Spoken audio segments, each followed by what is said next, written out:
Hola a todos, bienvenidos a la tercera conferencia de temas de arquitectura contemporánea. Hoy día tenemos con nosotros a Marina Otero Bercier.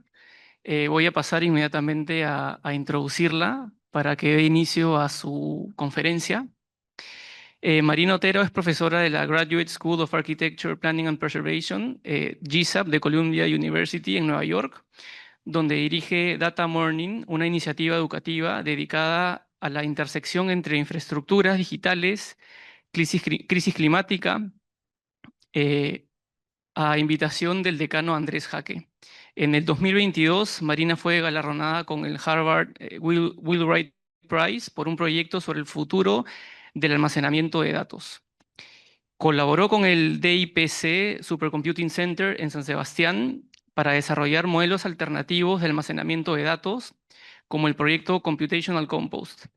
El Ministerio de Ciencia, Tecnología, Conocimiento e Innovación de Chile contó con Marina para que participara como experta en la elaboración del primer Plan Nacional Chileno para Centro de Datos, al lado de Resistencia Socioambiental Quilicura y otras comunidades locales y activistas que luchan cara a cara contra el extractivismo. Ha escrito En las profundidades de la nube, en el 2024, un libro sobre el almacenamiento y la soberanía de los datos en la era de la inteligencia artificial. El libro propone nuevos paradigmas y estéticas para el almacenamiento de datos que reúnen arquitectura, preservación y cultura digital. Marina fue además directora del máster en Diseño Social en Design Academy Eindhoven entre el 2020 y el 2023. Del 2015 al 2022 fue la directora de investigación del New Institute en Rotterdam. Y desde el 2023, Marina es miembro del Comité Asesor de Arquitectura del Museo Nacional Centro de Arte Reina Sofía en Madrid. Marina, muchísimas gracias por acceder a la invitación y te escuchamos. Muchísimas gracias por invitarme a compartir el trabajo con todos y todas. Estoy muy contenta de estar esta vez online. Espero que la próxima nos conozcamos en persona. Y bueno, sí voy a hablar del trabajo que llevo haciendo en los últimos años, específicamente alrededor de la infraestructura digital. Así que si queréis empezamos. Em, Veo que lo veis bien. Bueno, pues, ¿por qué a una arquitecta le interesa la infraestructura digital? Eh, en 2015 empecé a trabajar como directora de investigación de Het Nieuw Institute en Rotterdam, que es el Museo Nacional de Arquitectura, Diseño y Cultura Digital de los Países Bajos. Y aquí parte de mi trabajo era pues, de decidir las nuevas líneas de investigación que fueran temas relevantes para el gobierno en general, para los Países Bajos, pero también, por supuesto, para la profesión de la arquitectura, el urbanismo y a la población en general. Y también conectar esos temas con el archivo, que es uno de los archivos de arquitectura más grandes e importantes del mundo. Muchos de los materiales que hay en el archivo son papel, maquetas, ¿no? Dibujos, pero en aquel momento cuando yo empecé a trabajar, el gobierno dio bueno, una ayuda millonaria para digitalizar muchos de los fondos. Y ahí nos empezamos a plantear qué implica, bueno, los archivos digitales, qué necesidades tienen, ¿no? Se sabe cómo mantener una maqueta que dure cientos de años, pero cómo mantienes un archivo. Y no es algo tan sencillo. Y también, sobre todo, empezamos a coleccionar archivos de arquitectos y arquitectas que fueran ya, que habían nacido digitales, ¿no? Este es el archivo de MVRDV, que lo utilizamos con un proyecto piloto.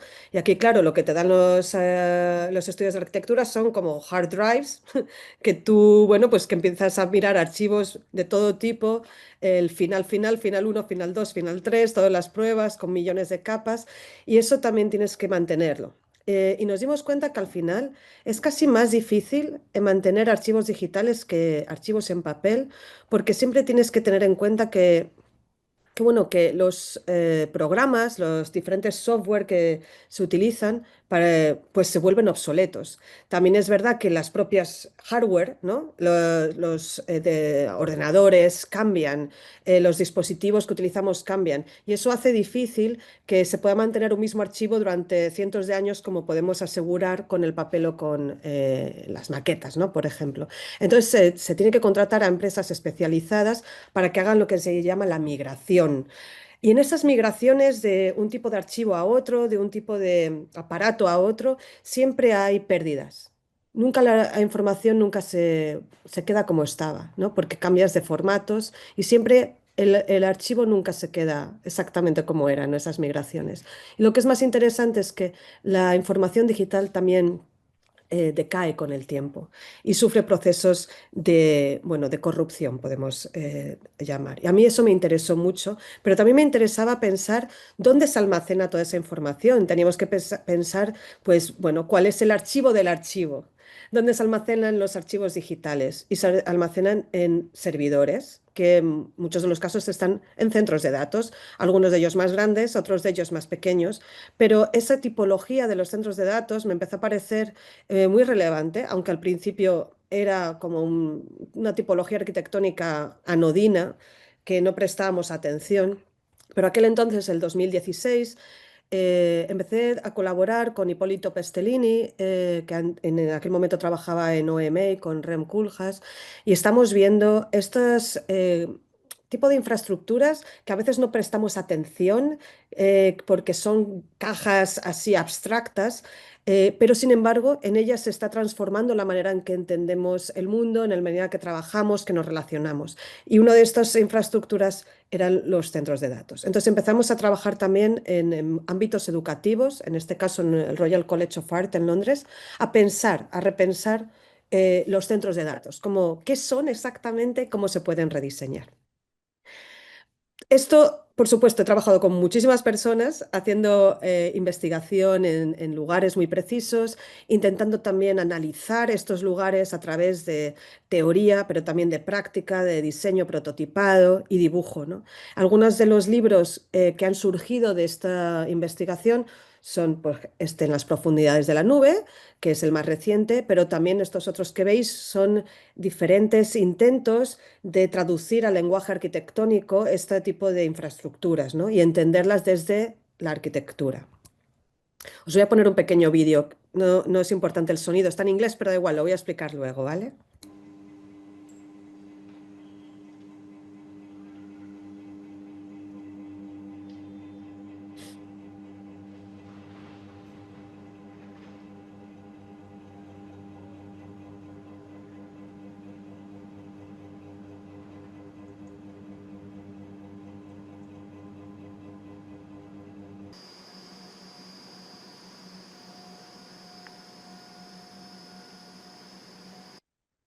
Bueno, estos son los vídeos que he hecho cortitos, casi como haikus, que están ahora en la Trienal de Milán, para intentar explicar de una forma muy concisa pues, situaciones en las que la infraestructura digital tiene un impacto muy grande en nuestro entorno.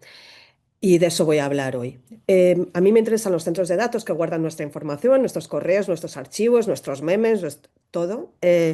Pero también he ido a visitar centros de datos más especializados que tienen que ver con instituciones públicas, científicas, donde se hace un trabajo muy particular. Este es el DIEPC, es en San Sebastián, y este es uno de sus supercomputadores, Atlas. Y aquí en este computador, los científicos hacen simulaciones del origen del universo y para ello tienen que utilizar unas bases de datos gigantes con información para simular el origen de nuestro mundo y de nuestra vida, ¿no? Es algo así, que es muy abstracto. Esto es una simulación de los científicos. Cuando quieren que lo entendamos un poco mejor, hacen una simulación un poco más cercana a las ideas que tenemos de cómo se ve el universo, ¿no?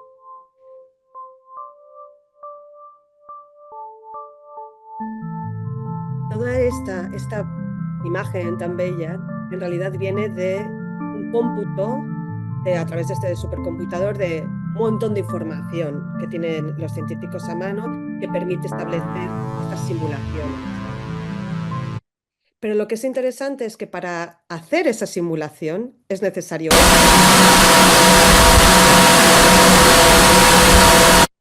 el funcionamiento de todos esos servidores que requieren una gran cantidad de energía, agua potable para su refrigeración, porque se calientan mucho y hay que refrigerarlos para que sigan funcionando, y además emiten CO2 y calor.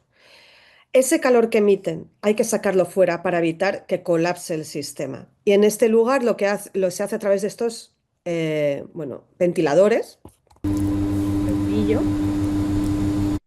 Y ese calor, claro, es una temperatura bastante alta. Aquí veis el sistema, la pared que veis aquí es el edificio que guarda el supercomputador y todo el aire caliente sale a este parque que está al lado y sobre todo va a parar a este árbol, que es un pruno, y todo el mundo lo conoce porque florece y da frutos antes de tiempo porque está confundido. Piensa que es otra estación del año porque recibe el calor de la computación, recibe el calor de ese ordenador calculando el origen del universo.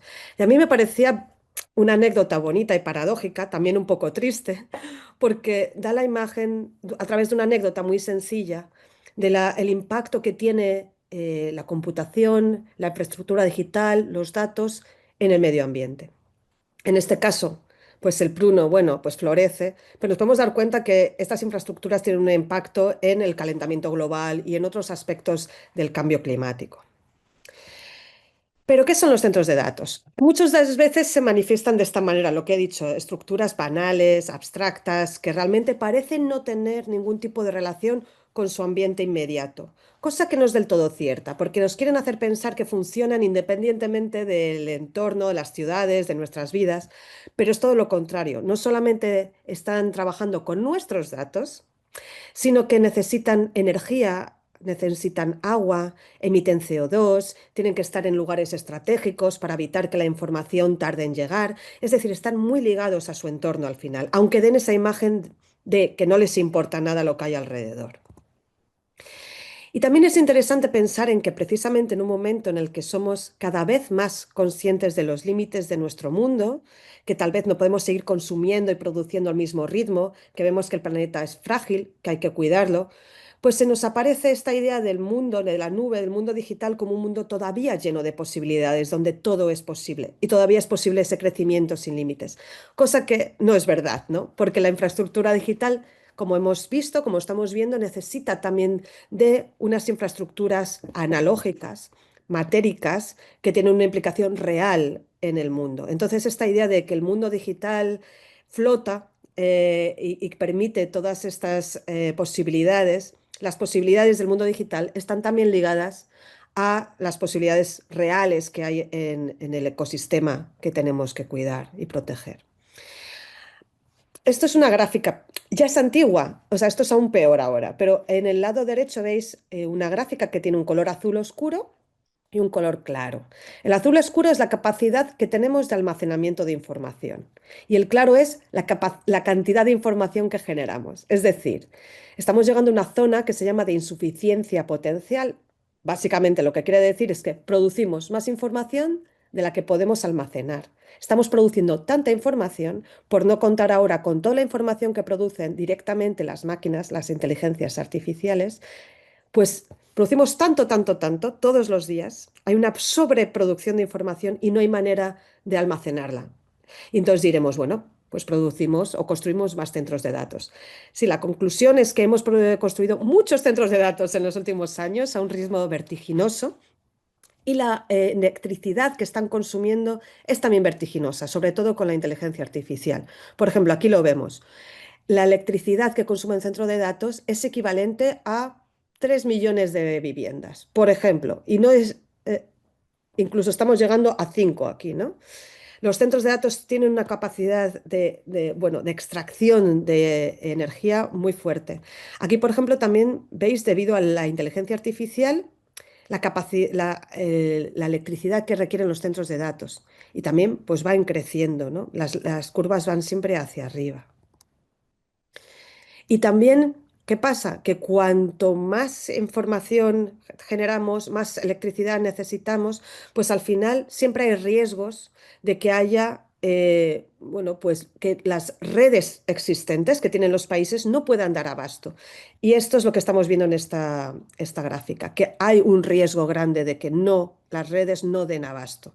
Y eso ya se dice. Ya antes lo decíamos unos cuantos que les interesaba la ecología, que eran activistas, que académicos como yo, que tienen los datos, pero ahora cada vez más desde la propia industria también están diciendo, esto no es sostenible, esto no puede ser. Necesitamos tanta energía que las redes globales no son capaces de sostener este crecimiento de los datos y de la inteligencia artificial. ¿Y qué proponen? Bueno, pues que se construyan nada más y nada menos que bueno, pues centrales nucleares, mini centrales nucleares para abastecer a cada centro de datos. Es decir, no estamos hablando de cosa pequeña.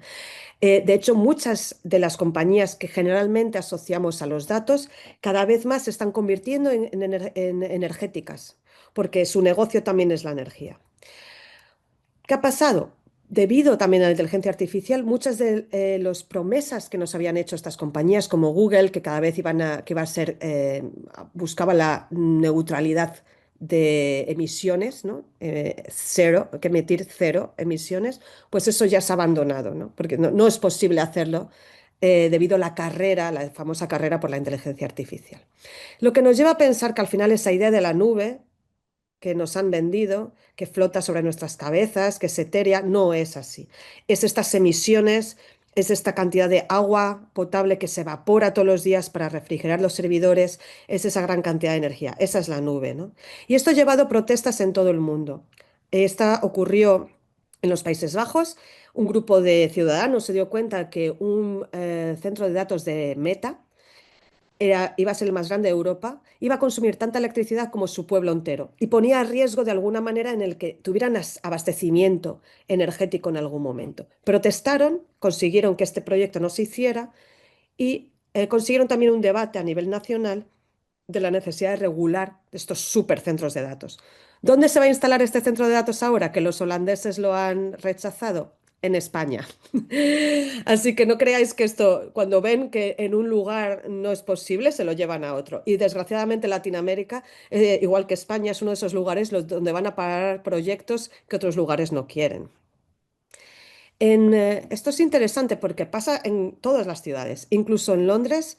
Hace poco había esta noticia diciendo que no era posible construir nuevas viviendas porque los centros de datos ocupaban toda la energía. Esto es importante porque como arquitectos, arquitectas, gente que pensamos en la ciudad, tenemos de repente la tensión entre, bueno, queremos construir vivienda porque es necesaria o un determinado programa y de repente no se puede hacer, no porque haya un terreno, no porque no haya inversión, sino porque no hay electricidad suficiente, porque los centros de datos la están acumulando. Y esto hace que nos tengamos que plantear prioridades. ¿Qué tipo de mundo queremos? ¿Qué tipo de ciudades queremos? ¿Cuáles son las prioridades para habitar, ¿no? ¿Es la conectividad máxima o a lo mejor necesitamos un internet un poquito más sencillo, un poquito más lento, un poquito con menos resolución, pero que nos deje también tener otras funciones, ¿no? en nuestras ciudades? Chile es uno de los lugares donde he viajado más, porque es uno de los lugares también que está recibiendo más inversión en cuanto a infraestructura digital, en centros de datos, pero también hay una ciudadanía muy activa que ha conseguido hacerse oír.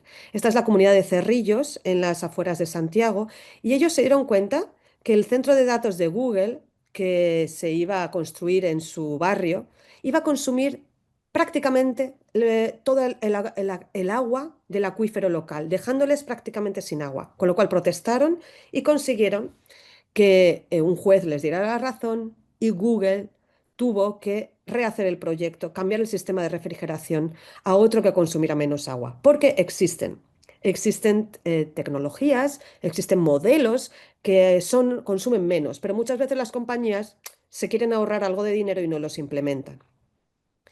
Este es otro de los centros de datos de Google en Quilicura, también en las afueras de Santiago. Aquí veis de nuevo la nube, esas torres de refrigeración que están evaporando agua todo el tiempo, gastando millones de litros de agua. ¿Y de dónde viene ese agua? Pues de los humedales de Quilicura. Los humedales que se han protegido como una zona de gran biodiversidad, de importancia climática y ecológica. y que están sufriendo porque gran parte del agua está siendo usada por las empresas que hay ahí, incluidos los centros de datos.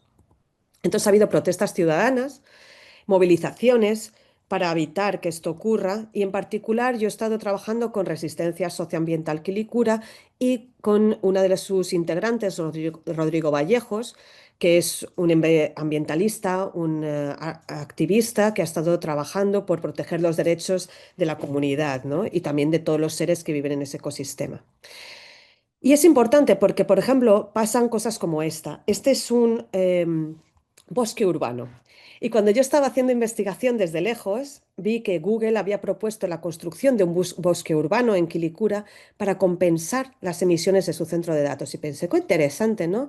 Pues a lo mejor es interesante ver cómo se pueden hacer mecanismos también de compensación o cómo las empresas pueden contribuir de una forma positiva a las comunidades donde se encuentran sus infraestructuras. Y parecía un proyecto, pues, ¿no? Valioso.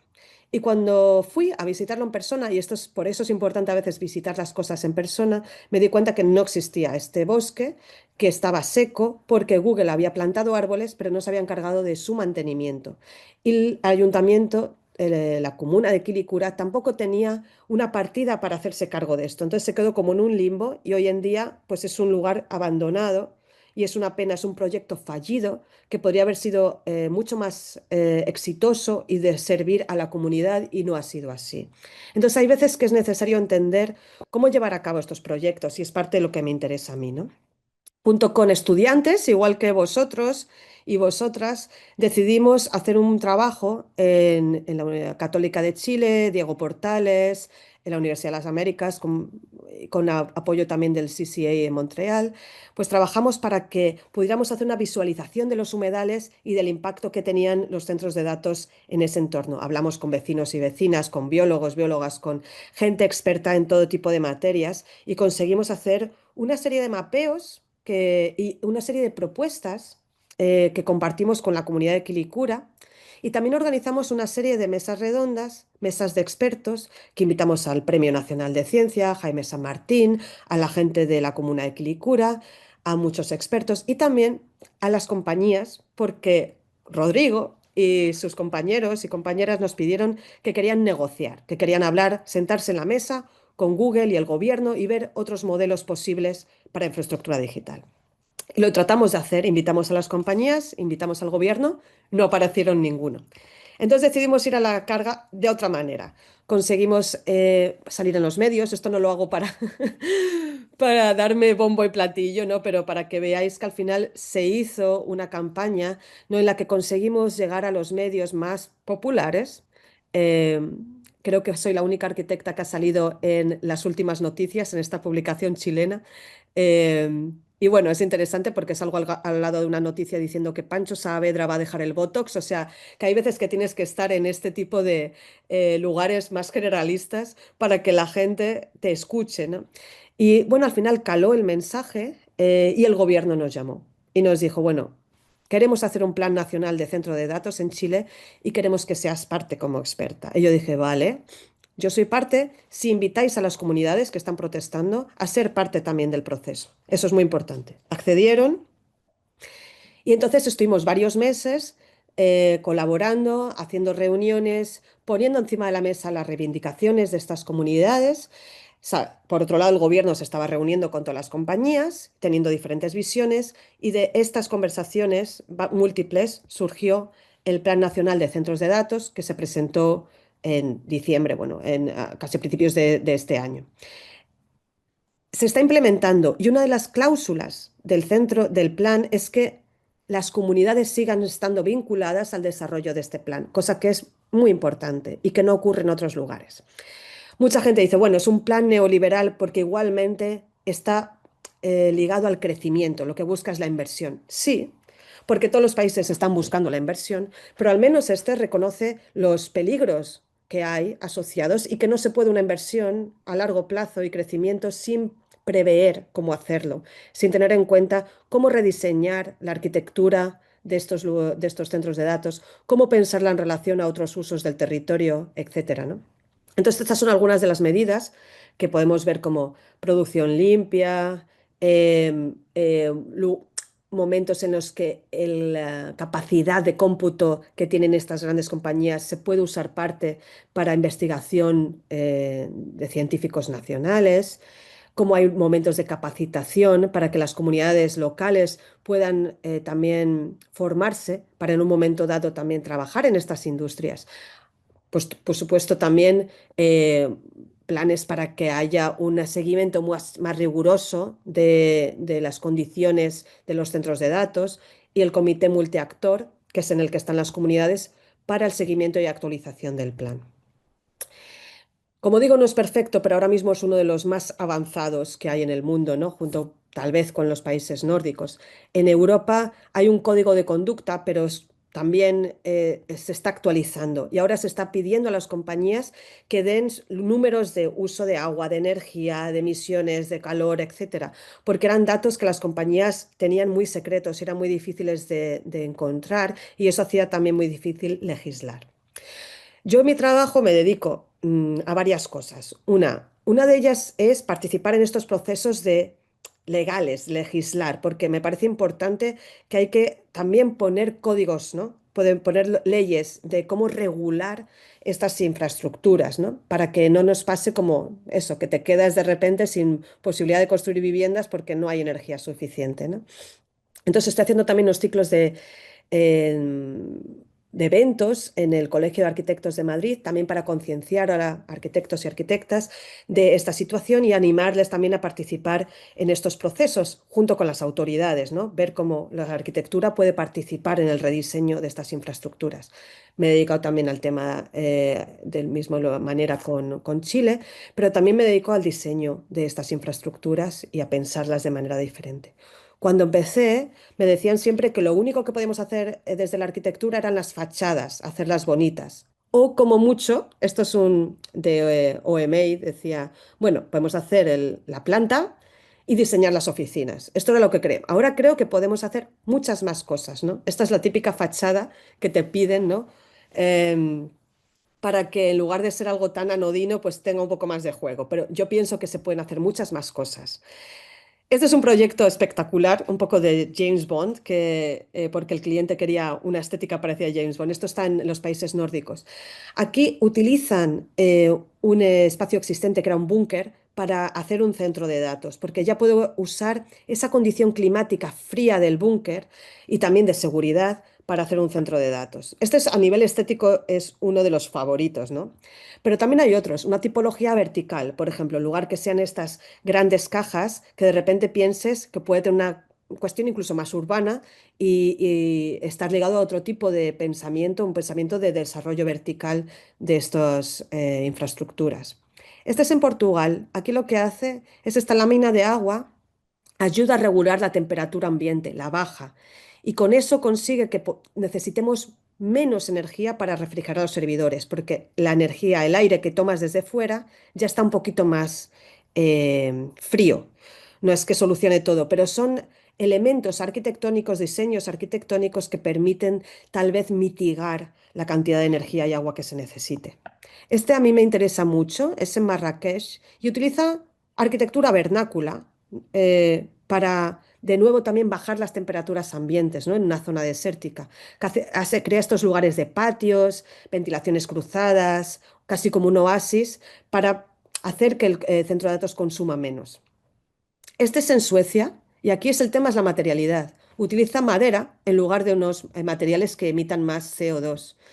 ¿Qué pasó aquí? Que el cliente no le gustó nada la madera, le parecía como que tenía riesgo de incendio, cosa que no es verdad porque está tratada, pero hay veces que la percepción de seguridad es lo que manda y al final tuvieron que cubrir la madera con paneles de pladur para que el cliente se sintiera tranquilo. Y esto es una pena porque por la falta de conocimiento a veces se piden cosas que van en contra de la ecología, ¿no? y del medio ambiente simplemente por una cuestión estética o ignorancia de cómo funcionan ciertos materiales.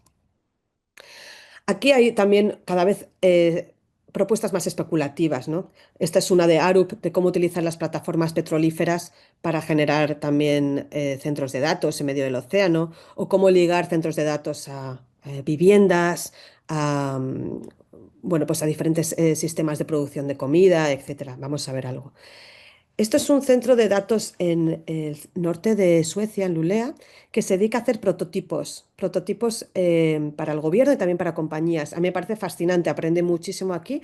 Y este era un prototipo de cómo reusar el calor de los centros de datos para hacer invernaderos en los que hacer crecer pues, plantas, vegetales, que pudieran hacer una economía circular, ¿no? Otros usos, pues utilizaban el calor para piscifactorías, para hacer también biomasa o para generar lombrices. Y este era mi preferido, el de las lombrices. Porque aquí lo que pasaba es que con el calor y con el compost crecían las lombrices a esa temperatura. Esas lombrices se las daban de comer a pollos que de otra manera hubieran tomado comida seca, ¿no? Pienso que viene de la deforestación del Amazonas, porque es soja condensada, y así hace una economía circular en la que nosotros consumimos un montón de datos, esos datos generan calor, ese calor genera lombrices, las lombrices se los damos de comer a los pollos y los pollos nos los comemos nosotros. Y bueno, pues ese círculo virtuoso era parte de la propuesta en ICE.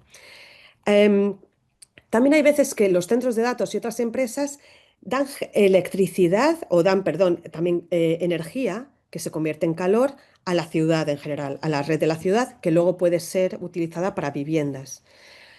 En las Olimpiadas de París, bueno, esto es una idea que se ha aplicado en Londres, ¿no? Como climatizar viviendas o calentar viviendas con centros de datos. Esta es la piscina de París en las Olimpiadas, que estaba climatizada con centros de datos también. Así que es interesante pensar desde la arquitectura qué tipo de programas, qué tipo de tipologías pueden ir juntas para beneficiarse mutuamente, ¿no? Pero claro, siempre hay también, no es todo tan bonito como parece, ¿no? Simplemente reutilizar el calor. Y este caso lo aprendí en el norte de Suecia también, y esto es una fábrica de, bueno, granja de criptomonedas, ¿no? Se están haciendo criptomonedas, ves el servidor que tiene criptomoneda, está generando, y el calor que genera va a este invernadero que veis aquí, dibujadito. ¿Qué pasa? Que el aire caliente que venía de los servidores era muy seco. Entonces se tuvieron que empezar a pulverizar agua para hacer el ambiente más húmedo. Pero cada vez necesitaban más humedad y eso hizo que se encharcaran ciertas partes del invernadero y atrajeran a insectos. Yo fui dos veces, una hace como 2 años y otra este año. Y cuando volví este año, los bichos se habían comido, la humedad había traído un montón de bichos, de insectos, y los insectos habían comido todas las plantas y acaban de volver a plantar. Y entonces es interesante pensar que hay veces que creemos que los sistemas son tan simples como cojo el calor de los computadores y hago esto. Pues no, hay veces que es más complicado que eso y los sistemas son más complejos. Eso no implica que hagamos prototipos para entender cómo funcionan. Ahora lo que han hecho es cultivos hidropónicos para que, bueno, no tengan el problema eso del encharcamiento del agua. También hay otros problemas, que muchos de estos centros de datos en los países nórdicos, por ejemplo, utilizan energía renovable, pero esas energías renovables a veces implica que se estén en lugares que afectan a las comunidades indígenas, por ejemplo, los samis. Entonces hay tener que ver, y yo es lo que me dedico, cuando voy a ver centros de datos, ver todas las implicaciones que tienen a nivel pues espaciales, pero las implicaciones que tienen incluso más allá del propio centro de datos. Por eso hemos pensado también en otras tipologías, ¿no? ¿Qué pasaría si los centros de datos fueran en cada una de nuestras casas, que fueran descentralizados y pudieran funcionar pues, a nivel individual o casi de barrio? Y este es un proyecto que hizo un alumno mío, Jake Arnfield, pero que se ha comercializado por una empresa que se llama Carnot en Francia, y esto es una especie de radiador que tú puedes tener en tu casa que almacena información de otras personas, de otras compañías, y a cambio de que tú tengas esa información que no vas a ver, pero vas a sentir el calor de la misma, pues tienes calefacción gratis. O sea, esa compañía pone en relación compañías que quieren almacenar datos e individuos que quieren calefacción gratis. Y entonces es interesante. ¿Qué problema hay? En verano, cuando no quieres calefacción, pues sigue funcionando. Entonces tienen que generar un sistema complejo de redistribución de cargas y requiere mucho mantenimiento. Con lo cual, la misma compañía está haciendo otras ideas. Esta es, por ejemplo, la reutilización del calor de servidores para una piscina, como vimos en las Olimpiadas. La otra que es interesante es que las viviendas pueden utilizar no solo a una, sino un conjunto de viviendas, una especie de también sistema que utilice el calor de los centros de datos para dar agua caliente. Y el agua caliente la utilizamos todo el año prácticamente. Entonces es menos problemático que la calefacción de antes. Así que unos centros de datos pueden dar agua caliente a un conjunto de viviendas. Y esto estaría almacenado en el sótano, por ejemplo, o en la planta baja de los edificios. Hay también temas más locos, ¿no? Esta, por ejemplo, es un centro de datos flotante que fui a ver, está en California, pero también hay centros de datos que se están proponiendo alrededor de la Tierra, ¿no? Orbitando alrededor de la Tierra, porque se piensa que ahí pueden captar energía del Sol directamente y emitir el calor a la inmensidad del cosmos. ¿Qué pasa? Que lanzarlos al espacio no es algo pequeño, también requieren una gran cantidad de energía y también genera un montón de polución. Entonces, la idea del proyecto es ver si al final las cuentas salían. Ellos dicen que sí, esta es una compañía que ha recibido mucha inversión de la Unión Europea, pero hay diferentes proyectos para hacer centros de datos en el espacio, que serían algo así. Así que tenemos centros de datos por todas partes, en los lugares más insospechados, en flotando, en orbitando, en el fondo de los océanos también. Esto es un proyecto también piloto de Microsoft, pero que se está implementando en China a gran escala. Son estas también como grandes granjas de centros de datos submarinos que utilizan el agua fría del océano para refrigerarse, pero aquí también de nuevo no hay un informe que diga cómo esto afecta a las comunidades marinas, porque también aquí se disipa calor. Entonces, son cosas que tenemos que pensar. Añadido a todo esto, muchos de estas infraestructuras, como sabéis, requieren elementos como el litio, que también implican un gran uso de agua y de polución en lugares también como, por ejemplo, Chile, entre otros.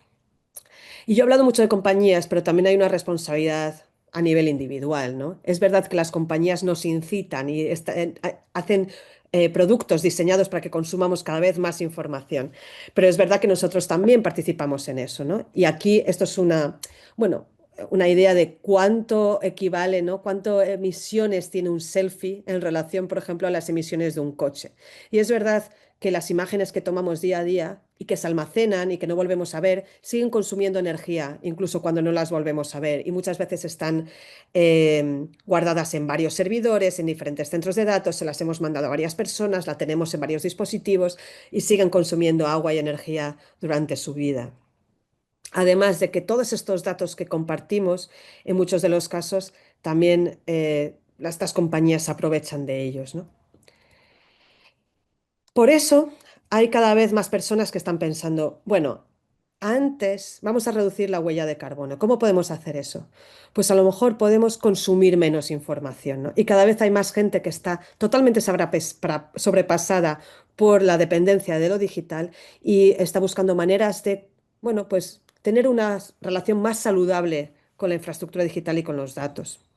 Por otro lado, hay otras personas en las que yo me encuentro, en las que decimos, ya hemos acumulado tanta información como hemos visto, que va a haber que borrar algo. ¿Y qué borramos, no? Estamos dispuestos a borrar, porque si nos ponemos a pensar incluso en nuestro propio teléfono, la cantidad de información que tenemos, ¿de verdad necesitamos toda esa información? ¿Y para quién estamos guardando? Hay un miedo a la pérdida que tiene que ver, bueno, pues, con nuestras inseguridades de no poder recordar, intentar recordar en un dispositivo externo que nos dé garantías, ¿no? Más garantías que nuestra propia memoria. Pero no sé si esas garantías son reales, ¿no? Pero incluso cuando intentamos eliminar nos damos cuenta que no es tan fácil. Esta es una página que te dice cómo de difícil es eliminar tu información de la red, ¿no? La que ya has puesto en la red. Y por ejemplo, DHL, pues es imposible, ¿no? Blogger, imposible. Esta y otra, por ejemplo. YouTube, imposible. WordPress, imposible. Roblox, imposible. Pinterest, imposible. Básicamente te está diciendo que una vez que has dado datos a estas compañías, el poder recuperar esos datos, ¿no? O eliminarlos es imposible. Así que, por un lado, queremos borrar. Por otro lado, la posibilidad de borrar es casi imposible, entonces estamos en una especie de situación muy compleja que de alguna manera tenemos que empezar a desentrañar, porque es una de las situaciones que más nos atañen en esta vida digital que tenemos. Pero es interesante pensar que la memoria no es siempre el almacenamiento en la nube ni en un dispositivo externo.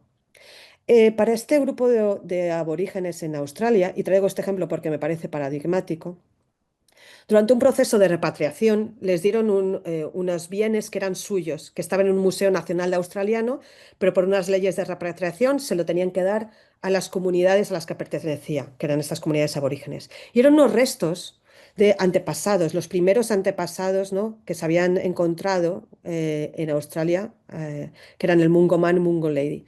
Y estos estaban guardados con gran seguridad, climatizados, tal, en el museo.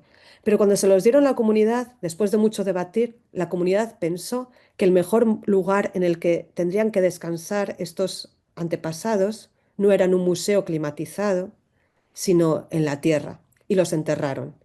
Y hay veces que recordar implica pues dejar ir. No, no significa olvidar, pero recordar de otra manera, lo que yo llamo rituales de duelo. En la humanidad hay muchos rituales que tienen que ver con dejar ir, y eso no implica que olvidemos esas cosas que dejamos ir, sino que recordamos de otra manera. Os traigo un ejemplo que a mí me cautiva, que es el del quipu. Claro, supongo que sabréis muchísimo más que yo sobre los quipus y su capacidad de almacenaje de información, ¿no? Y los quipu Kamayok. Y esa a mí me parece muy interesante el quipu como instrumento de almacenamiento de información porque tiene relación con el cuerpo. Porque tú no solamente almacenas en un objeto ajeno, sino que recuerdas viendo los colores, los diferentes colores, tocando las fibras, entendiendo la diferencia de nudo. Hay una relación directa entre el ambiente, ¿no?, del que viene la información, este el sistema de almacenaje de información y el cuerpo del Kipu Kamayok, que lee la información no solo, también como con todos sus sentidos. Y eso me parece muy interesante, esa capacidad encarnada de la memoria. Y durante la colonización de esos españoles, ¿no?, de mis antepasados también, se prohibieron los quipus porque se utilizaron en muchos casos como para organizar revueltas, porque podían almacenar mensajes que los colonizadores no podían leer y también porque se subvertía, bueno, pues muchos de los fundamentos de la religión católica como era la confesión. Así que muchos fueron destruidos, quemados, se prohibieron y las transcripciones que se habían hecho por el poder colonial y no se guardaron muchas veces junto a los quipus originales, con lo cual perdimos esa capacidad en muchos de los casos de leer o de entender la información que estaba registrada o la manera en que se codificaba esa información. Hoy hay muchos investigadores que están intentando volver a entender cómo funciona el quipu utilizando inteligencia artificial y han escaneado quipus de todo el mundo. Bueno, pues muchos de ellos están en Perú. Menos mal, porque muchos otros están en Berlín, por ejemplo, que pintan ahí, pero ahí están. Una gran colección están en Berlín. Algunos están en Chile, que yo sepa, hay uno en el Museo de América en Madrid. Y están intentando escanearlos para ver patrones comunes y utilizar inteligencia artificial para analizar. Y a mí me parece, con perdón, una pérdida de tiempo, porque como he dicho, no se trata de un repositorio cartesiano de información. Aquí estamos perdiendo la relación que tenían con las personas que los usaban, con los guardaban, que los llevaban y con su entorno. Y esa tanto en las comunidades indígenas, incas, los espacios donde trabajaban y se habitaban, fueron en muchos de los casos totalmente destruidos por la colonización. Con lo cual ahora intentar traducir esa información nos va a dejar siempre un vacío que es imposible de solventar. Y eso pasa un poco con la información digital. Para mí ¿no? El Kipu nos habla de una condición de que esa información que almacenamos no siempre va a poder ser leída en el futuro. Y creemos que los archivos digitales que tenemos permanecen incorruptibles a lo largo del tiempo y eso nos hace pensar las compañías que los guardan, pero no es así. La información digital también se degrada con el tiempo o el código se hace imposible de leer o como hemos dicho, dispositivos que utilizamos o los programas se hacen obsoletos y nos imposibilitan leer la información. Estos son imágenes de Google Fotos que muchos usuarios encontraron que sus fotos habían terminado así. Estas son fotos de usuarios que fueron a buscar sus fotos, especialmente 2004, 2005, 2014, 2015, y se encontraron que tenían glitches, que tenían errores que se habían degradado. Y es interesante pensar que la información digital también se degrada y que todos estos archivos que estamos acumulando como oro, ¿no? Para un futuro próximo, posiblemente no van a poder ser utilizados. Entonces yo abogo por otras prácticas. Pensar, bueno, primero, ¿por qué acumular tanto? ¿Por qué no somos más conscientes de la relación con los datos? Segundo, ¿por qué tenemos que acumular información a tan alta resolución? Cada vez tenemos acceso a cada vez más resolución. Pero hay personas que ven en la baja resolución una propuesta estética y política y ecológica. Y yo con mis alumnos hablo mucho de, en lugar de buscar renders súper de, ¿no? Fidedignos, realistas, de gran resolución, pues utilizar resoluciones más bajas. El grano, lo pixelado, puede ser también una propuesta estética que vaya acompañado de un posicionamiento político y ecológico. También llevar los ordenadores al máximo, como muchas veces hacen las escuelas de arquitectura y en los estudios de arquitectura, pues hace que también nos llevemos nosotros mismos al máximo. Cuando estamos ahí renderizando, haciendo entregas hasta tarde, no sé, espero que eso no se haga ya, pero esto es lo que yo he sufrido durante mis años de trabajando en estudios. Pues hay una relación entre cómo llevamos estas máquinas al límite y cómo nos llevamos a nosotros mismos al límite. Por eso hay mucha gente que piensa en otras éticas de relación del trabajo, también en relación a la máquina. Esta Sibille Camp, y como ella, muchas personas buscan en lo incompleto de los datos una práctica también política y estética. En lugar de presentar la información en, ¿no? toda su completa, una manera de generar vacíos de información es una manera de seguir teniendo cierta agencia, especialmente para comunidades que están en peligro porque les están haciendo vigilancia, se ven perseguidas o están en una situación precaria por muchos motivos que ahora mismo no voy a entrar, pero que podemos imaginarnos. Y también hablan del glitch, ¿no? Los errores, las alucinaciones del sistema, las alucinaciones de la inteligencia artificial, los errores que aparecen. Esos son momentos en los que la máquina se muestra como no esta perfección a la que aspiramos, sino nos damos cuenta que las máquinas, como los cuerpos humanos y más que humanos, también cometen errores, ¿no? Y yo creo que es interesante, es peligroso que cometan errores, pero por otro lado, quita la cortina de esa idea de que la infraestructura digital es eficiente, nos llega a un progreso en el que todo será solucionado por inteligencia artificial. Y sin embargo, hoy estaba leyendo una noticia que los modelos, cuanto se hacen más complejos, también cometen más errores. Entonces, esta idea del error a mí también me parece interesante. Esto no lo voy a contar ahora porque no tenemos tiempo, pero, o sí, un poquito. Esto es una cosa muy loca que me interesa pensar también en otros medios de almacenamiento, porque si pensamos en medios de almacenamiento que no sean el servidor, por ejemplo, o el disco duro, o el disquete, o el CD, sino otros, pues pensando en diferentes medios de almacenamiento, pensamos en otras arquitecturas. Y hay gente que está viendo en el ADN el mejor sistema de almacenamiento, porque nunca se va a volver obsoleto, es parte nuestra y del mundo porque cada vez hay sistemas de codificación y de codificación de ADN más baratos dentro de lo que cabe y es más fácil, porque no requiere energía para su mantenimiento, puede estar en una placa de estas a temperatura ambiente. Entonces, incluso algunas bases de datos, bibliotecas, están haciendo la idea de almacenar esa información en ADN artificial. ¿Qué pasa? Que puedes almacenar en una molécula de ADN millones de información que dure miles de años. Por eso es atractivo. Pero también es una cosa que puedes acceder directamente con tu teléfono, ¿no? No es información bancaria, no puede ser información que necesites para tus tareas diarias. Es algo como a largo plazo. Y alguien pensó, bueno, y se puede hacer en ADN artificial, ¿por qué no en plantas también, ¿no? Y entonces alguien se inventó que tal vez el mejor centro de datos fuera un bosque en el que cada planta tiene una capacidad de almacenar cierta cantidad de información en su ADN y tú pudieras darte un paseo, tener un lector de ADN, acercarte a un árbol y escuchar una canción de Rosalía o de Bad Bunny o leerte un libro que te interese, etcétera, ¿no? Es una visión que obviamente es muy utópica, pero realmente existe la tecnología para hacerla, ¿no?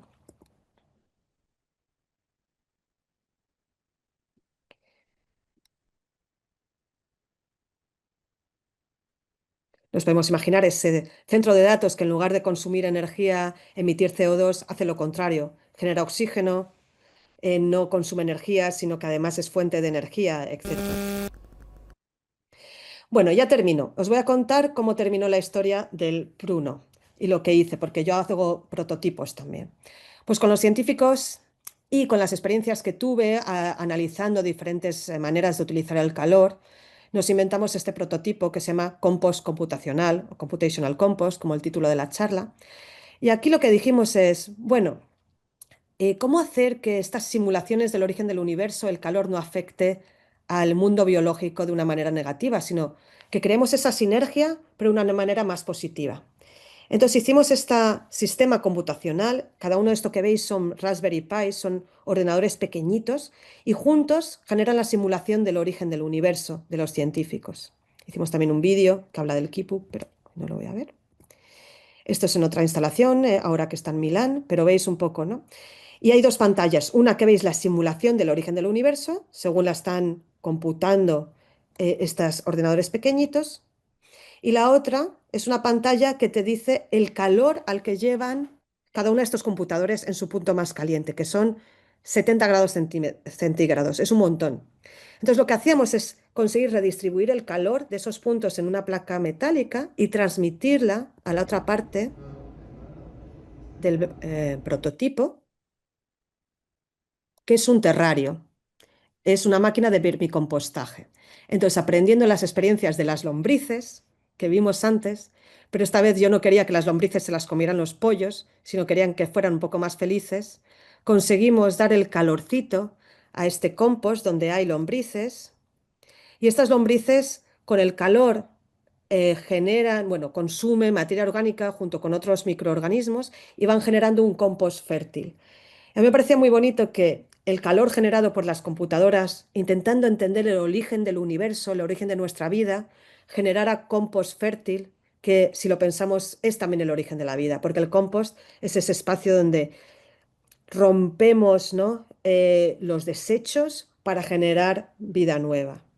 Y al final de esos meses de experimento, las lombrices estaban bien grandecitas. Cogimos ese compost con las lombrices y lo pusimos en un huerto urbano cercano para que siguieran haciendo su trabajo, ¿no? ¿Qué pasó?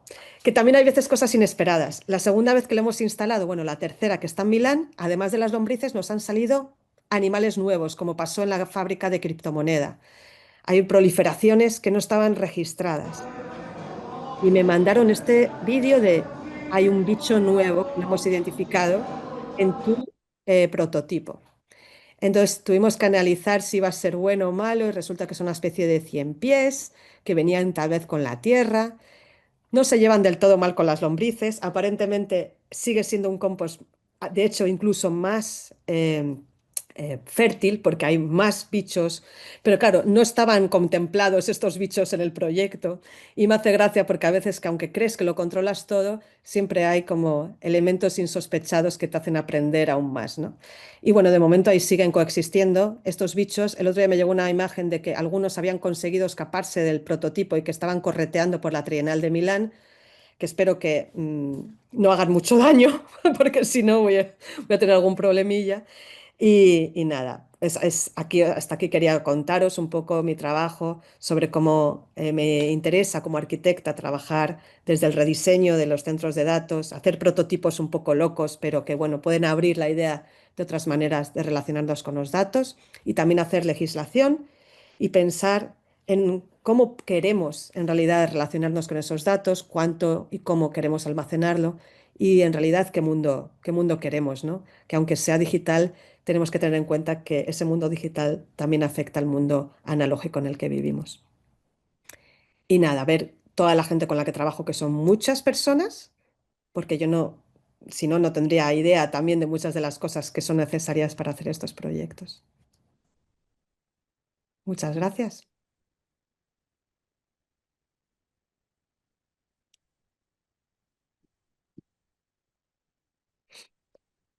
Mm. ¿Se me escucha? Sí. Sí, Gracias, Marina, por la presentación tan sugerente.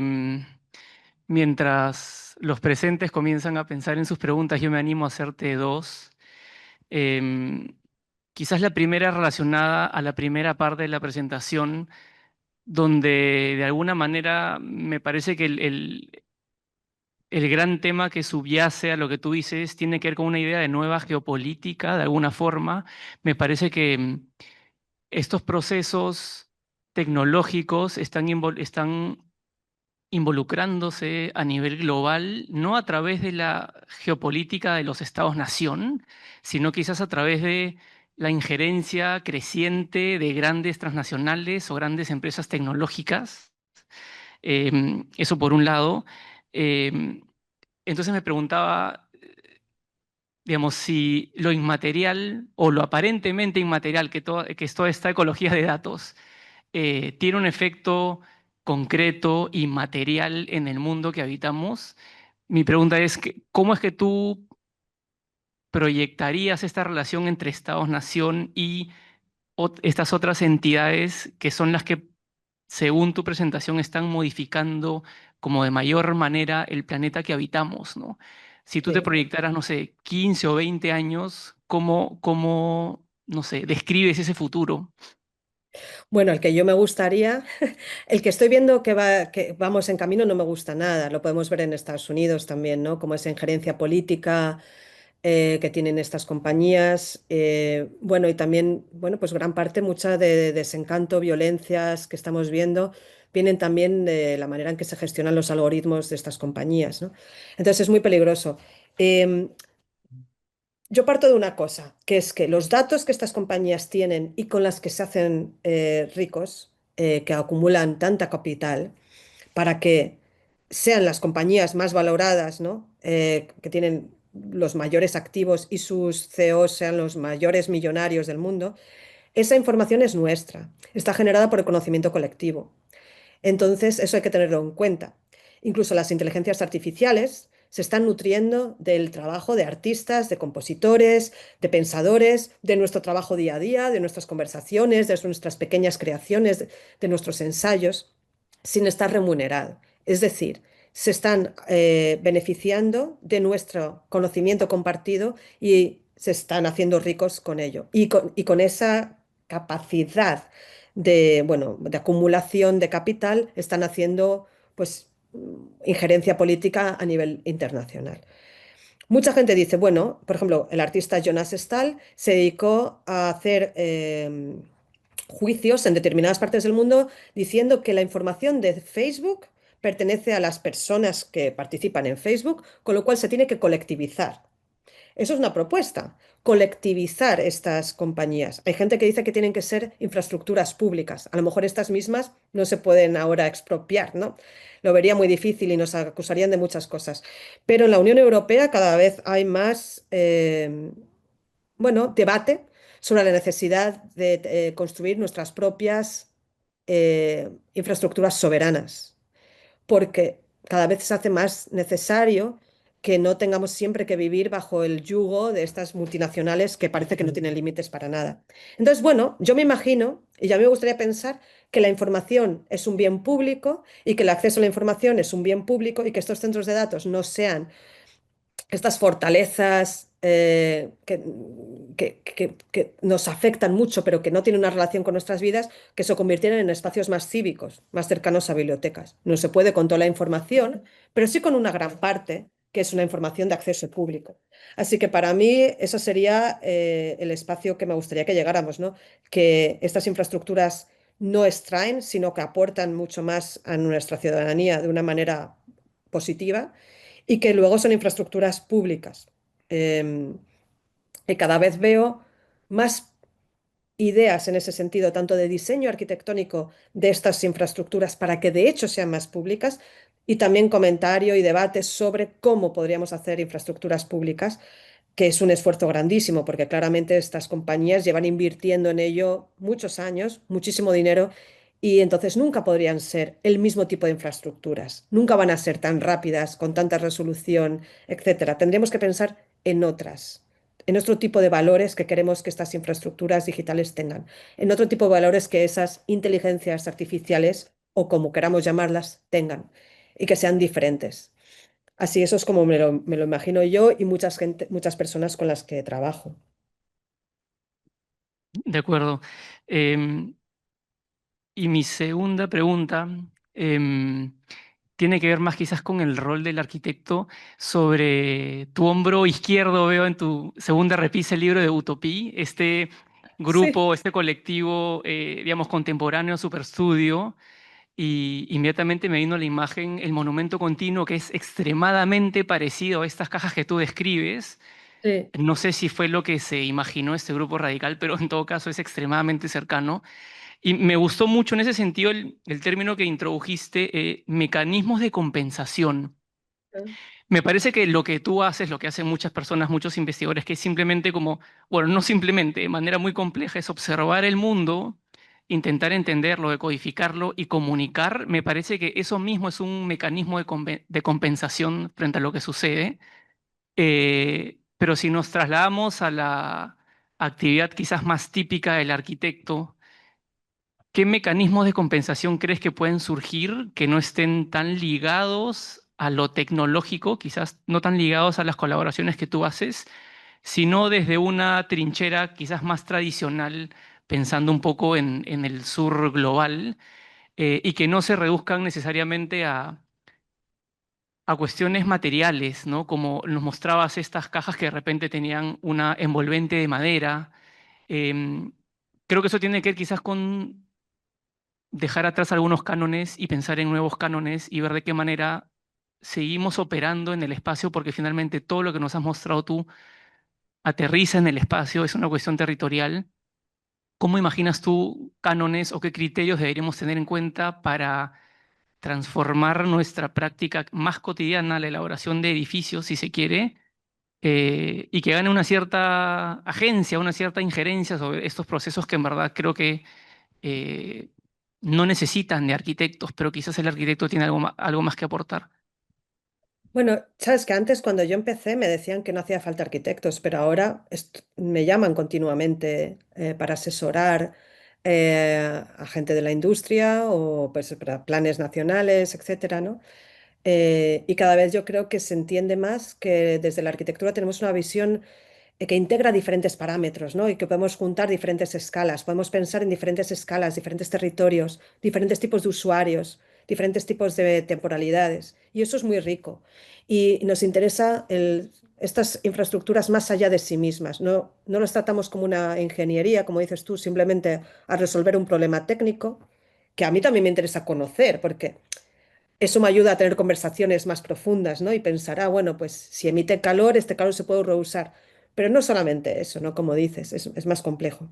Pero yo creo que al final lo que podemos aportar y a donde tiene que dirigirse la disciplina es igual para centros de datos que para cualquier proyecto, ¿no?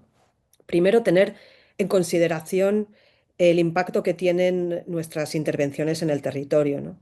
Y cada vez hay más personas que, bueno, pues tienen una sensibilidad material de cuál es el material adecuado. ¿Cuál es el material adecuado y qué implica obtenerlo? Porque cuando yo, por ejemplo, estudiaba y todavía hoy había una fascinación por procesos, por ejemplo, de extracción, ¿no? Del mármol de Carrara, y era como esas imágenes de la cantera, las explosiones de la cantera, la gente acarreando grandes bloques de mármol o de granito desde las canteras y luego poniéndolo en edificios. Y de repente eso era una fascinación muy grande sobre la relación que tenemos los arquitectos con la materia, con la tierra, con el mundo, con los materiales y cómo conseguíamos trabajar esa materia bruta en algo sofisticado. Ahora creo que cada vez hay una sensibilidad mayor a pensar, bueno, vamos a ver. Vamos a intentar utilizar materiales que a lo mejor tengan una menor huella ecológica. A lo mejor podemos utilizar materiales más locales o a lo mejor podemos utilizar sistemas de edificación que permitan ser reusados. Cada vez conozco más gente que está interesada en la reutilización de estructuras obsoletas o de materiales, ¿no? Es difícil, todavía hay mucho que hacer, que legislar. A veces por muchas buenas intenciones que tengas, la industria no te lo pone fácil o las legislaciones, pero veo cada vez hay más proyectos. Y hay muchas prácticas arquitectónicas que tienen que ver con el reparar, no como pensar que tal vez hay que diseñar menos nuevo, pero sin embargo que hay que poder reparar, cuidar estructuras ya existentes, ¿no? Entonces yo creo que esos son cualidades, pues formas de entender la profesión que nos pueden también ayudar a pensar la infraestructura digital, ¿no? Porque estas también tecnologías se vuelven obsoletas enseguida y se van a cambiar, los servidores van a pasar a ser otra cosa, posiblemente, ¿no? Y nos vamos a encontrar también con mucha obsolescencia. Y yo creo que los cuidados no solamente es como reparar una superficie, cuidar un edificio, sino cómo se extienden desde el edificio hasta las estructuras sociales. Entonces, en ese sentido, por eso lo de bueno, formas de compensar, no solamente compensando CO2, sino qué pueden hacer estas compañías para ser más públicas, para realmente involucrar a ser parte de la sociedad de una manera que sea menos extractiva y contribuya mucho más al beneficio de la sociedad. Entonces, yo creo que eso es lo que decíamos antes, pues se tienen que reimaginar de otra manera, no vale simplemente con hacer pequeños arreglos, sino hay que rediseñarlas. Pero de momento como si no, se nos hace bola porque son, bueno, como veis, son las compañías más poderosas del mundo, son temas súper complejos. Yo intento atacarlo de una manera humilde, de las maneras que puedo, en diferentes escalas. Y por eso me interesa la legislación, es decir, bueno, hay que cambiar la manera que se diseñan las infraestructuras, pero voy a empezar legislando o cambiando, o sea, al menos haciendo que éstas no hagan más daño aún, ¿no? Que mitigar el daño que pueden hacer intentar meter otros criterios. Vamos a también rediseñarlas. A lo mejor habría que diseñarlas desde cero, pero ya tenemos estos modelos. ¿Cómo podemos hacerlos un poquito mejor? Y luego ya seguir pensando. Entonces, por eso a mí me... Y luego concienciar a la gente. Parte de mi trabajo y de muchas personas que hacen lo mismo que yo, como dices tú, es también contar estas historias y hacer que la gente sea más consciente. Entonces, bueno, todas son pequeñas acciones. Ninguna es perfecta, pero yo creo que todas ellas ayudan de alguna manera a contribuir desde la arquitectura a estos debates, ¿no? Y cuantas más personas lo hagan, pues mejor, ¿no? Tendremos como una capacidad. A mí me da buena sensación, ¿no? Me da optimismo que comunidades como las de Chile hayan sabido plantar cara a estas compañías que pensamos siempre que tienen demasiado poder como para, bueno, pues para poder enfrentarte a ellas y que nos han demostrado ciertas comunas, ciertas comunidades que es posible plantarles cara, ¿no? Y eso me da bastante optimismo. Bueno, muchas gracias por tu grandiosa exposición y bueno, justamente en la línea de esta última respuesta me gustaría hacer una serie de con un par de preguntas, pero desde otra escala más allá de la arquitectónica. Y es Ujú. que si en la experiencia que has tenido al diseñar este tipo de infraestructura, bueno, en algunos casos parece que no, pero si han hecho previamente un análisis de dónde deberían estar localizadas estas infraestructuras o han partido desde el hecho de que el dueño de esta gran compañía pues tenía este terreno, entonces ahí se tendría que plantear todo este nuevo proyecto arquitectónico.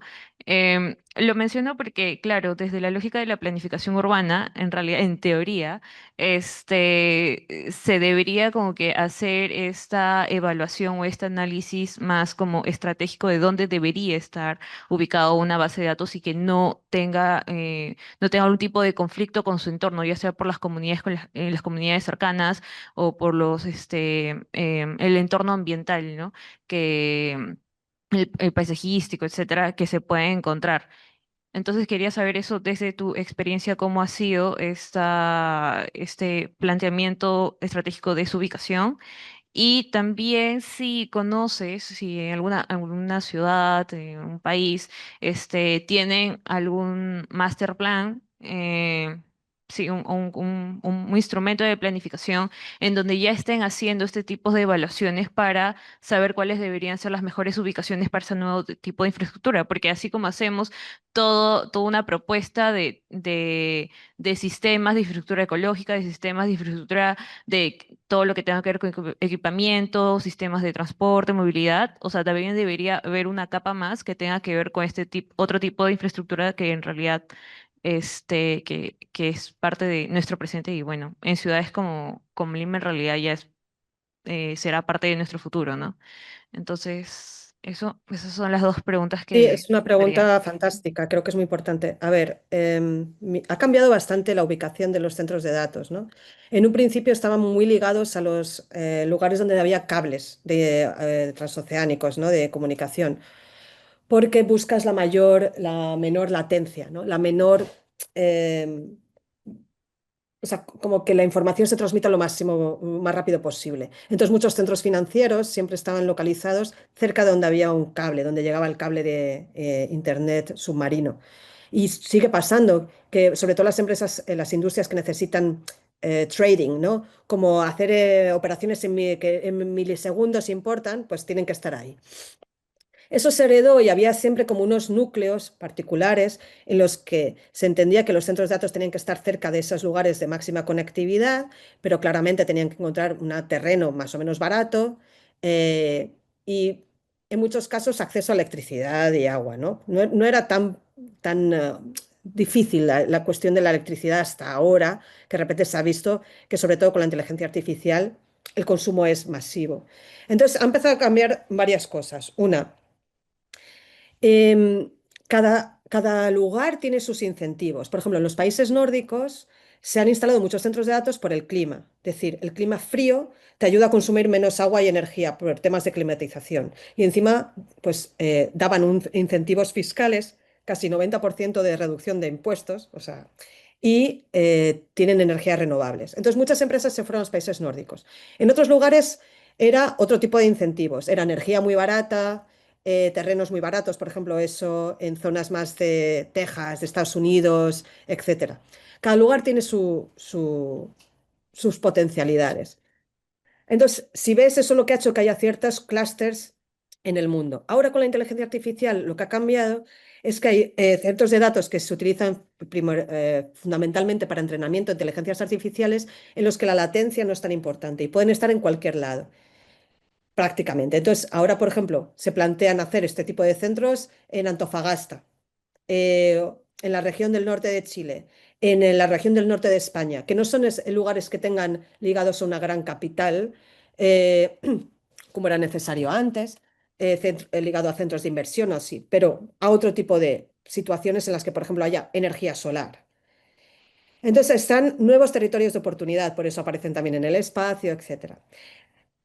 Lo que tú planteas, yo creo que es lo sensato, que en lugar de que los gobiernos, como ha pasado la mayor parte de las veces, den estas, o sea, como que sea un poco como, quiere venir Google y ha identificado este terreno, pues le vamos a hacer espacio a Google, porque todo el mundo quiere inversión de no sé cuántos millones de Google. Era un poco sobre la marcha y de una manera poco regulada a nivel de planificación. Y yo creo que ahora se está planteando que eso no puede seguir siendo así. Entonces, el Plan Nacional de Centros de Datos de Chile incluye esa herramienta. Están haciendo una herramienta de mapeo de cuáles son los lugares adecuados para insertar nuevas industrias digitales. Y están, por ejemplo, también planteando campus en los que digan, bueno, la mayor parte de la industria tiene que estar en estos campus, que ya sabemos que alrededor de aquí hay energía, proveemos ya una cantidad de energía y de agua, y ya sabemos que esta es la potencia y la cantidad de agua que se puede contratar y no más. Y das un número de licencias determinadas para eso. Eso se está haciendo también, por ejemplo, en Ámsterdam. Se está planteando en otros lugares de Europa, ¿no? Noruega creo que también está haciendo algo parecido. Entonces ya estás viendo cómo la planificación y la gente que nos dedicamos a la planificación tenemos una voz más importante en intentar entender, ¿no? Oye, ¿un centro de datos podría estar aquí? No. Hay que una población que está en una situación precaria en cuanto al estrés hídrico, con lo cual tú no les puedes añadir una industria que contribuya a más estrés. Eso es lo que se está intentando hacer ahora y yo creo que es a donde va los planes. Mi interés en colaborar con bueno, pues con todos los gobiernos, tanto locales como regionales y nacionales, es participar precisamente en esos planes en los que se identifican lugares donde podrían ir los centros de datos. ¿Cuántos y en qué manera?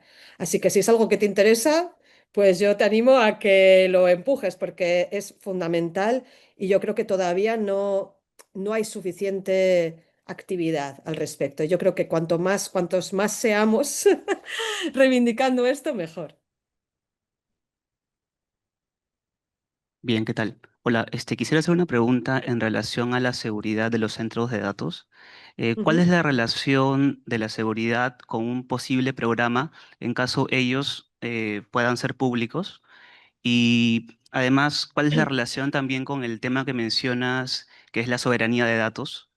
ujú, Estuve viendo un poco de información en relación a posibilidades y llegué a un video tuyo con Marta Peirano, donde hablaban de ujú. un proyecto de CyberSync que fue en la Sí, época de Allende, en Chile, y sí. me pareció una especulación muy interesante en cómo es que los ciudadanos podían relacionarse directamente con datos a tiempo real para reaccionar a problemas actuales y contemporáneos, y sobre todo de riesgo, ¿no? En un caso o en un entorno de crisis climática. Y mi pregunta era si algo así podía ser aplicable en estos tiempos y sobre todo si podía ser aplicable en contextos latinoamericanos. Por Gracias. supuesto que sí. Yo creo el otro día, no sé, que Rodrigo, que este activista con el que trabajo, le invité a un evento en España y se quedó como diciendo, en Latinoamérica estamos mucho más avanzados en estos debates que en España. Y es verdad, o sea, yo veo mucha capacidad en Latinoamérica de precisamente desarrollar modelos alternativos, porque ya hay experiencias, como la que has nombrado, el CyberSync, ¿no? Pero también hay experiencias de dar derechos a los no humanos. Hay muchas maneras de pensar diferente que creo que vienen del pensamiento latinoamericano y que en muchos de los casos también tiene que ver con pensamiento indígena, por ejemplo, atacameño y de otros que hay otras cosmologías que tienen una relación diferente, ¿no? con el mundo y creo que ayudan a pensar el momento en el que estamos. Pero tema de seguridad. La mayor parte de los centros de datos están diseñados en base a la seguridad. La seguridad no solamente de que no haya un hackeo y que haya protección de datos, sino que no fallen. Están llenos de baterías, generadores de diésel que hacen que eviten que haya ningún tipo de caída, ¿no? En caso de que haya una catástrofe climática o un fallo del sistema, etcétera. O sea, casi todo el centro de datos, su mayor huella es la seguridad. ¿Para qué? Garantizar que están disponibles 24 horas al día, todos los días del año. Y que además que, bueno, pues que sean fortalezas infranqueables, ¿no? Cosa que a mí me sigue sorprendiendo porque dices, bueno, pues te pueden, ¿no? En la red hay muchos puntos, e incluso los cables de internet, ¿no? Ahí son frágiles, hemos visto un montón de boicot, pero es así, entras con tu huella dactilar o te leen el iris y hay muchísimas seguridad.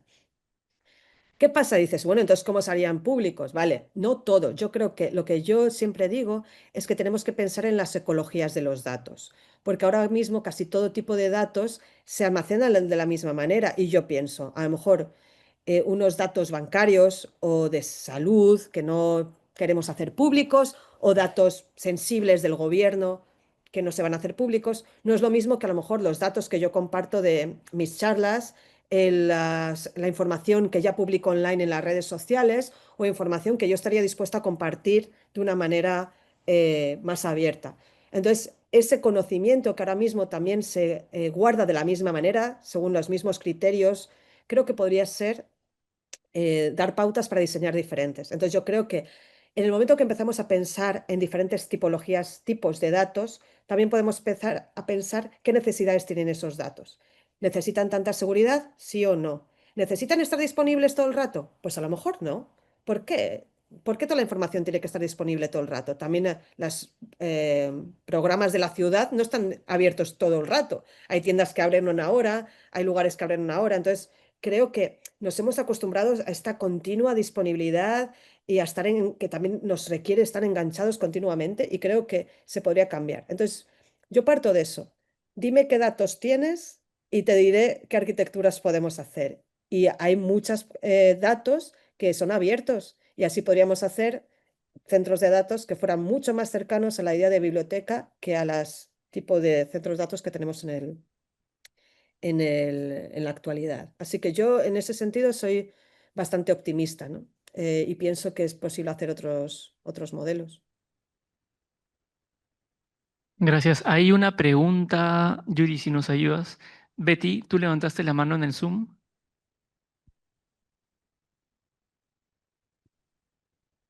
Hola, ¿me escucha?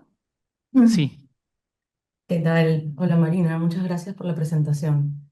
Increíble, me encanta la perspectiva de las consecuencias, creo que nos hace mucha falta, no nos hace falta, ¿no? Pero creo que todavía estamos en el pico del asombro con la tecnología y con la IA, ¿no?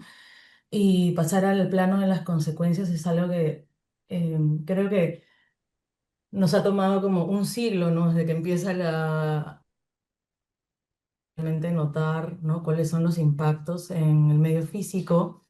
Y bueno, hemos hablado, o bueno, te he escuchado mucho hablar sobre los distintos modelos, ¿no? De software, de datos, de base de datos, de inteligencia artificial y su impacto global, ¿no? En temas físicos, ¿no? De cómo estos data centers, ¿no? Vienen, se posicionan, afectan y las estrategias que podemos usar para modificarlo. Y me preguntaba ahora, al final, ¿no? Un poco ¿cuál era tu opinión respecto a modelos como DeepSeek, ¿no? Que salieron el año pasado y que también plantean como una transformación de, uno, los datos con los que entrenamos a modelos de aprendizaje, mm, o también al almacenamiento, porque DeepSeek, bueno, está en GitHub y me lo puedo descargar en mi computadora y con el hardware que tengo, el doméstico, ¿no? Que tengo para poder llevar a cabo mi estudio, mis proyectos, lo que sea, o sea, sin mayor, más allá del que mi tecnología, ¿no? Boom de los datos globales y todo esto, o sea, puedo correrla, ¿no? Y puedo tener un modelo de lenguaje bastante personalizado que creo que también ha sido un poco el shift del paradigma de la inteligencia artificial en los últimos 2 años, ¿no? Toda esta movida también de OpenAI de darte features para que tú puedas personalizar tu inteligencia artificial a tus necesidades, a tus requerimientos, entrenarlo con con tu propia información, o sea, casi como que puedes hiperpersonalizar el asistente a ti mismo, ¿no? Y en ese mismo norte, ¿no? Que parece que va a ser, o sea, en lugar de tener como un mega Skynet que nos domina a todos, parece que va a haber como microasistentes, ¿no? Mini asistentes, ¿no? Muy bien entrenados, ¿no? Para ayudarnos en nuestras labores diarias. DeepSeek parece un poco llevar eso al plano del hardware también, que creo que ha sido que es como una de las preguntas, ¿no? De esta ponencia. ¿Cuál es tu perspectiva? ¿Cómo ves el tema de DeepSeek a nivel de hardware? ¿Qué impacto podría tener del modelo, ¿no? No de la marca, no específicamente de DeepSeek. Igual es free, ¿no? O sea, es totalmente gratis, no es como publicitarlo ni nada, pero sí es No, un sí, modelo distinto, ¿no? Y es un modelo local y es un modelo descargable. ha Sí, sido tienes que tener algunos requerimientos, interesante, pero ha sido sí. interesante la llegada de DeepSeek porque ha puesto en evidencia em, bueno, la especulación que viene de Silicon Valley, ¿no? Esa idea de que cada vez necesitamos más centros de datos con una energía que sobrepasa cualquier red mundial, ¿no? Por lo que tenemos que hacer estas centrales nucleares, ¿no? Esa es la visión que nos vendían desde Silicon Valley, que para tener una inteligencia artificial ese era el camino. Y requería que todas las... Ay, ya están mis globitos, que me encantan. Requerían que todos los recursos del Estado se movilizaran para eso, ¿no? A coste lo que cueste, ¿no? Y entonces de repente llega DeepSeek, que si nos creemos lo que ha publicado, dice que se ha construido con menos medios, y entonces dice, bueno, pues entonces aquí hay algo raro. Alguien está haciendo mal su trabajo o está mintiendo. Y entonces empezaba, cada vez hay más gente que piensa que lo que propone Silicon Valley es un boom, como el boom que hubo, que llevó a la crisis del 2007 de las hipotecas subprime y todo esto, ¿no? las crisis económicas, porque se está planteando un sistema no solamente insostenible, sino que además está escalado de una manera colosal. De hecho, hay compañías como Microsoft que ha empezado a decir que no va a construir tantos centros de datos como tenía pensado, etcétera. Cada vez hay más gente intentando pensar en el algoritmo, como ya desde el principio el algoritmo verde. Verónica Bolón es una investigadora española que ya piensa en el sistema desde el principio, ¿no? Pues eso, si ya vas a diseñar el modelo, diséñalo para que ocupe menos agua y energía. Y ya desde ahí, desde el algoritmo hasta el centro de datos, hasta la política. Entonces yo creo que DeepSeek sirvió para decir, espera un momento, a lo mejor esto que estamos dando por hecho no tiene que ser así. Y nos da como una apertura de pensar en modelos diferentes. Y yo creo que eso es lo más importante.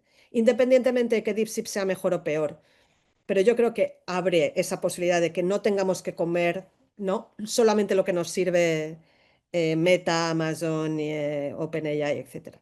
Entonces eso es muy interesante.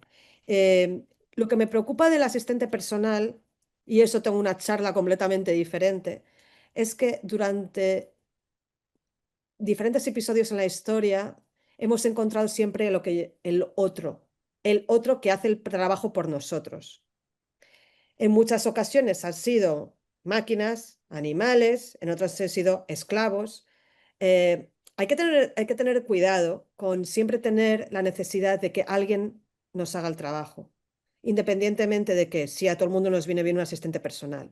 Pero esas necesidades que creamos y esa necesidad de tener a un subordinado a nuestro cargo que haga el trabajo que le pedimos, creo que éticamente tiene ciertas problemáticas y que además no estamos consiguiendo trabajar menos o trabajar mejor, sino seguir en esa rueda de hámster, ¿no? De cada vez producir más y más rápido y cuando hemos terminado esa tarea hacer otra.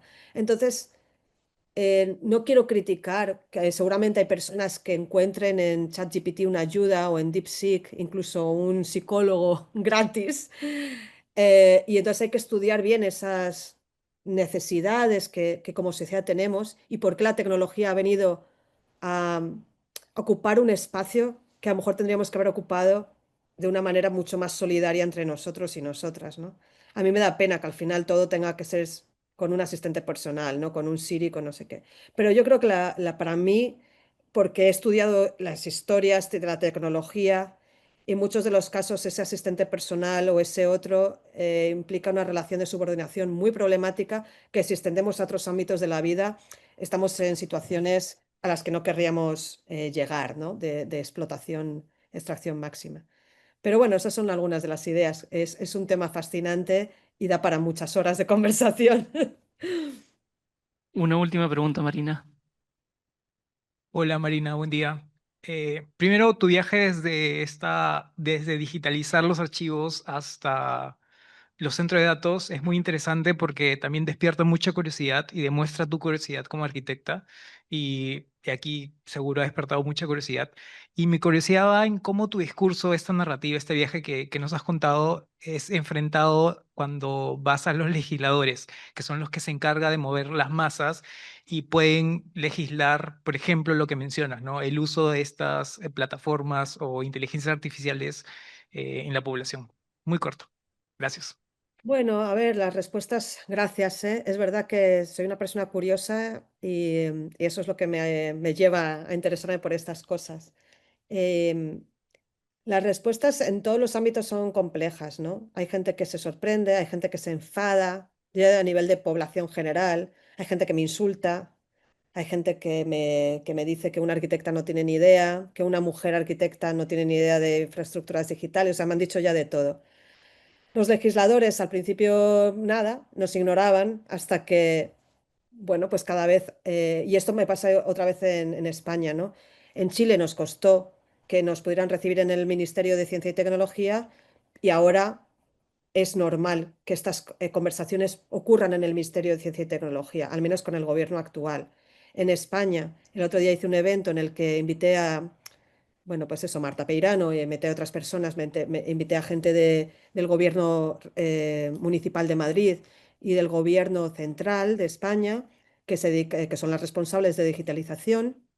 El de Madrid vino porque era un alumno mío, antiguo alumno mío, entonces lo tenía un poco más a mano, conseguí convencerle, pero las personas del ministerio no vinieron y me dieron largas. Y yo soy muy insistente, y entonces me tocará ser tan insistente como fui en Chile, pero lo primero que hacen es ignorarte porque no quieren escuchar eso. A ellos les interesa esas inversiones millonarias y luego ya veremos. Y mi discurso es, te vas a preocupar, o sea, esa inversión millonaria te va a costar mucho dinero si no la inviertes bien y de la manera que tiene que invertirse. Entonces, bueno, requiere como mucha paciencia porque no, igual que me pasó al principio con las asociaciones de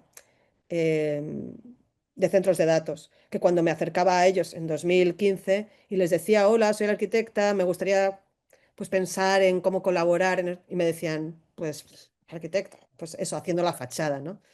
Entonces, ha pasado 10 años y ahora tengo más agencia, pero me siguen ignorando mucho. O sea que, nada, hay que ser curioso y hay que ser muy pesado en esta vida. Y yo creo que tengo las dos cosas, así que dentro de un año a ver si consigo que me hagan caso las autoridades españolas. Bueno, Marina, muchísimas gracias. No queremos abusar de tu tiempo. Ha sido extremadamente interesante. Y nada, esto fue Compost Computacional. Muchas gracias. A vosotros y vosotras. Muchas gracias.